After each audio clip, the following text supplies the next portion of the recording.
Halo, Assalamualaikum warahmatullahi wabarakatuh. Perkenalkan, nama saya Nafi dan rekan saya Mira Dwi Lestari akan menjelaskan tentang office records atau catatan kantor. Baik, langsung saja ke materi. Catatan kantor adalah dokumen tertulis yang mengandung data atau fakta mengenai kejadian tertentu yang menyangkut perusahaan. Semuanya dapat direkam di dalam catatan kantor, yang sangat diperlukan dalam setiap tahap kegiatan perusahaan untuk membantu proses pemecahan masalah dan pengambilan keputusan. Menurut Winardi, jenis catatan kantor banyak sekali, diantaranya sebagai berikut. 1. Catatan tentang pegawai. Misalnya, nama, alamat, usia, status perkawinan, kebangsaan, pendidikan, dan pengalaman kerja seorang pekerja.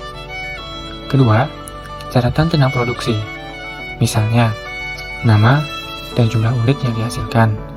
Kemudian, jenis bahan yang dipergunakan dan jenis mesin yang dipergunakan. Ketiga, catatan tentang persediaan. Misalnya, nama, jumlah dan harga beli persediaan, ukuran, lokasi, dan kondisi. 4. Catatan tentang penjualan. Misalnya, nama, jumlah, dan harga produk yang dijual. Kemudian daerah penjualan, nama-nama salesman, dan alat-alat pengangkutan. Kelima, catatan tentang keuangan. Misalnya, syarat kredit, tanggal pembayaran, jumlah uang yang harus ditagih, jumlah utang yang harus dibayar, dan data tentang gaji atau upah yang harus dibayarkan. Nah, selain contoh di atas, masih banyak jenis catatan lain yang diperlukan setiap kantor dalam melaksanakan aktivitas operasionalnya. Misalnya, catatan tentang pajak, catatan tentang pemasaran perusahaan, catatan tentang legalitas perusahaan, atau catatan tentang penanganan proyek, dan lain-lain.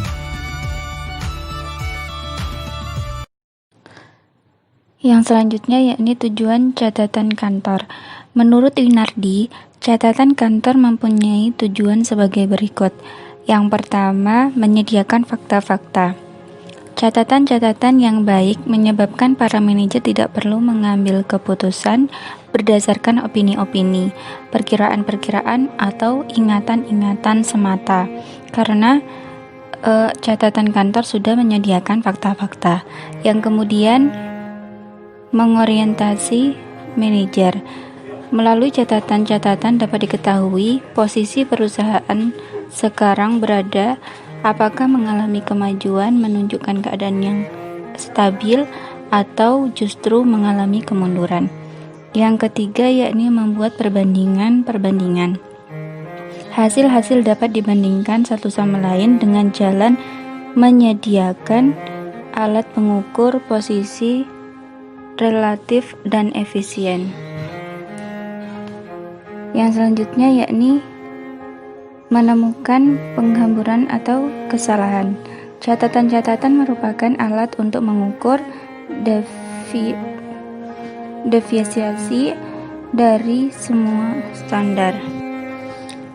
Yang kelima yakni menstandarisasi catatan tertulis. Catatan-catatan membantu memberikan uniformitas kepada tugas menulis data perusahaan dan kejadian-kejadian. Yang selanjutnya memenuhi syarat undang-undang. Catatan-catatan memberikan bukti-bukti dan perlindungan-perlindungan seperti kontrak penjualan, asuransi, jaminan sosial, dan order-order pembelian. Kemudian yang terakhir yakni dasar pembuatan kebijakan. Analisis, sintesis, dan penafsiran catatan-catatan seringkali menunjukkan bidang-bidang kekuatan dan juga kelemahan perusahaan. Berdasarkan pengetahuan ini, maka timbullah berbagai macam keputusan manajerial dan kebijakan-kebijakan perusahaan. Dari tujuan-tujuan tersebut, kita dapat mengetahui data dan informasi yang diperlukan dalam pengambilan keputusan perusahaan. Kemudian yang selanjutnya yakni bentuk-bentuk catatan kantor. Kantor itu membutuhkan catatan kantor sebagai sarana komunikasi baik antar internal perusahaan maupun dengan pihak eksternal perusahaan. Bentuk catatan kantor itu ada bermacam-macam, tapi ada 3 bentuk utama catatan kantor yang memerlukan perhatian penuh dari seorang manajer kantor, yakni yang pertama formulir. Formulir merupakan bagian terbesar dari catatan kantor karena paling sering digunakan oleh setiap kantor. Formulir merupakan alat utama untuk menyampaikan informasi kantor dalam bentuk standar dan repetitif atau berulang-ulang yang berguna dalam pengambilan keputusan. Hal ini memudahkan dan mempercepat pegawai dalam mengumpulkan informasi. Formulir juga menyediakan data yang diperlukan untuk menyusun kebijakan serta melakukan pengendalian operasional dan juga penilaian pekerjaan. Kemudian formulir itu dibagi menjadi 2. Yang pertama formulir internal.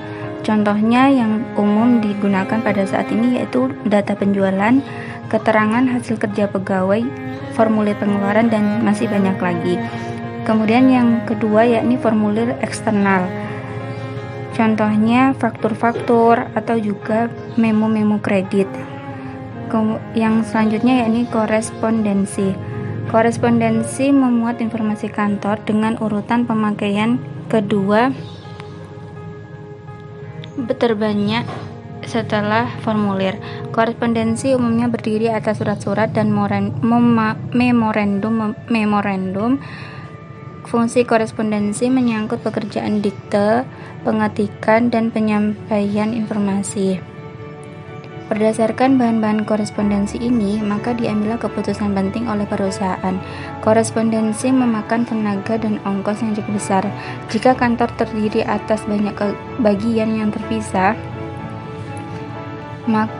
dan meliputi pegawai yang berjumlah ratusan, maka pusat pengendalian demikian mengerjakan pengecapan saat surat dokumen diterima.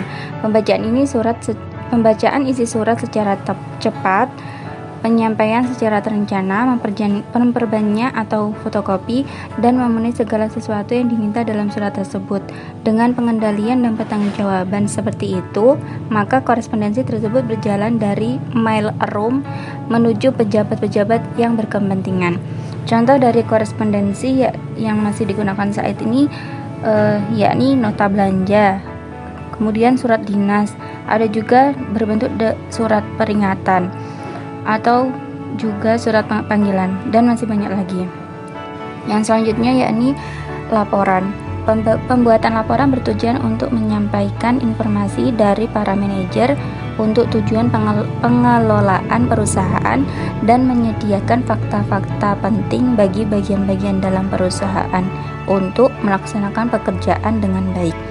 Sebuah laporan merupakan tujuan akhir setiap sistem pemrosesan informasi, sebab laporan-laporan ini merupakan kesimpulan dari semua data yang sebelumnya dikumpulkan dan diproses dalam perusahaan. Laporan merupakan informasi umpan balik yang menjadi dasar penentuan kebijakan dan pengambilan keputusan. Laporan diperlukan untuk mengukur hasil kegiatan, efektivitas kebijakan, dan hasil pelaksanaan pencapaian tujuan. Laporan juga menyediakan bahan-bahan untuk diketahui guna keperluan pengambilan keputusan pada semua tingkat organisasi. Agar efektif, laporan haruslah jelas, lengkap, dan up to date. Laporan harus menyediakan informasi-informasi yang diperlukan dengan biaya dan upaya yang efisien. Pembuatan laporan memakan banyak waktu, yang meliputi pengumpulan, pemeliharaan, persiapan tindakan, penilaian, penyampaian, dan penggunaan informasi-informasi yang ada. Jadi, biaya pembuatan laporan cukup besar. Bahkan, laporan adalah catatan kantor yang paling mahal biayanya. Jika perusahaan bertambah besar dan kegiatan pengelolaan perusahaan bertambah rumit, diperlukan pengendalian yang baik terhadap macam-macam laporan yang perlu, seperti laporan kemajuan usaha, laporan keuangan, laporan kepegawaian, laporan tentang usaha baru, dan lain-lain. Laporan merupakan alat vital bagi perusahaan. Jadi, laporan dapat memenuhi fungsinya, yaitu menyampaikan secara jelas dan singkat fakta-fakta, ide-ide, pendapat-pendapat, dan juga akan memudahkan pemimpin perusahaan untuk melakukan tindakan yang tepat dan tepat. Untuk hal tertentu, Hasil-hasil yang baik disebabkan oleh adanya laporan yang bermutu tinggi. Oleh karena itu, pemimpin perusahaan harus menaruh perhatian penuh pada tersedianya laporan yang baik, bermutu, dan tepat waktu. Laporan yang saat ini masih banyak digunakan oleh perusahaan, misalnya laporan produksi perusahaan jika perusahaan itu memproduksi sebuah produk yang memang harus dilaporkan produksinya setiap bulan atau setiap minggu. Kemudian juga laporan penjualan, ada juga laporan inventaris, dan juga masih banyak lagi. Sekian penjelasan dari kelompok kami, kurang lebihnya kami mohon maaf. Kami akhiri. Wassalamualaikum warahmatullahi wabarakatuh.